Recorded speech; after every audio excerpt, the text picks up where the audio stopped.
Hello guys, welcome to my channel. आज हम बात करने वाले हैं 20th सेंचुरी के लिटरेचर के कुछ खास कैरेक्टरिस्टिक्स के बारे में।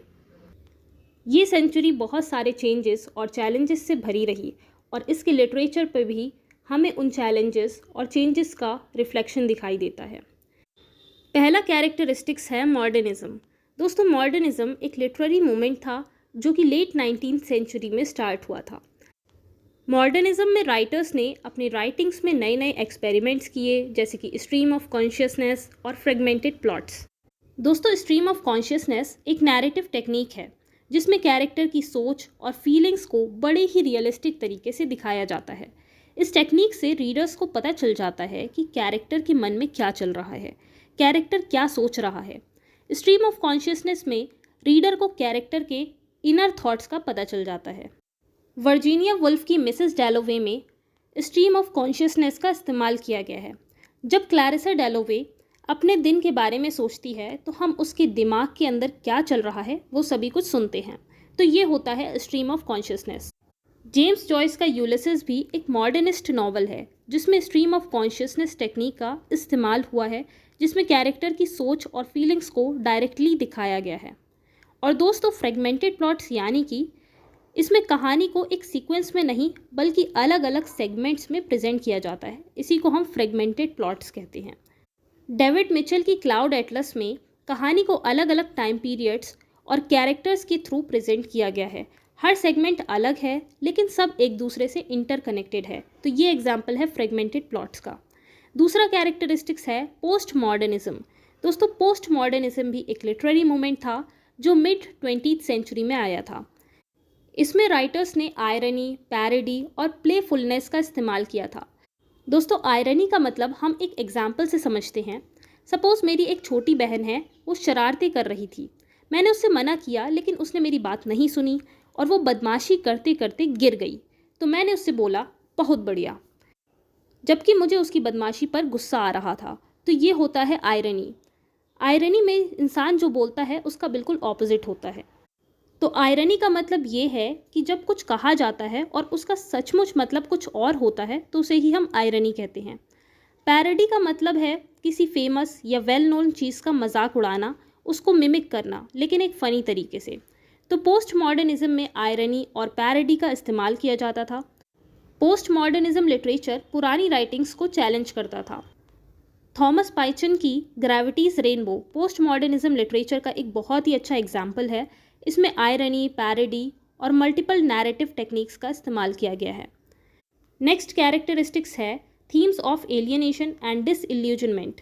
एलियनेशन का मतलब होता है जब कोई इंसान अपने आप को सोसाइटी, लोगों या इवन खुद से अलग महसूस करता है। 20th सेंचुरी लिटरेचर में ये थीम बहुत ही ज़्यादा प्रोमिनेंट थी, स्पेशली क्योंकि उस वक्त वर्ल्ड वॉर्स, इंडस्ट्रियलाइजेशन और रैपिड अर्बनाइजेशन के कारण लोग अपने आप को अकेला और डिसकनेक्टेड महसूस करने लगे थे। एलियनेशन की थीम का एक बहुत ही बढ़िया एग्जाम्पल है फ्रांस कैफका की द मेटामॉर्फोसिस। डिसइल्यूजनमेंट का मतलब होता है जब कोई इंसान अपने सपनों और एस्पिरेशंस को तोड़ देता है, जब उसे रियलिटी का खतरनाक एक्सपीरियंस मिलता है। रियलिटी का खतरनाक एक्सपीरियंसेस मिलने के बाद वो अपने सपनों को तोड़ देता है। ये थीम भी 20th सेंचुरी लिटरेचर में बहुत कॉमन थी क्योंकि रिलीजियस बिलीफ्स, गवर्नमेंट और इवन लोगों के बिहेवियर से लोगों का भरोसा टूट चुका था, specially after the world wars. Ernest Hemingway की द सन ऑल्सो राइजेज एक अच्छा एग्जाम्पल है डिसइल्यूजनमेंट का।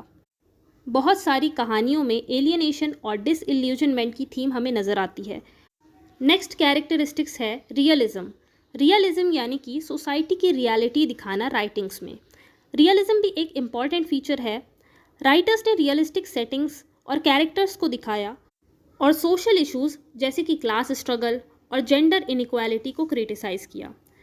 चार्ल्स डिकेंस की हार्ड टाइम्स एक रियलिस्टिक नॉवल है जो इंडस्ट्रियलाइजेशन के इम्पैक्ट और वर्किंग क्लास के स्ट्रगल्स को दिखाता है।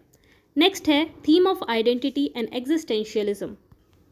आइडेंटिटी का मतलब होता है एक इंसान की अपनी पहचान, ये समझना कि वो कौन है और उसकी लाइफ के क्या मायने हैं।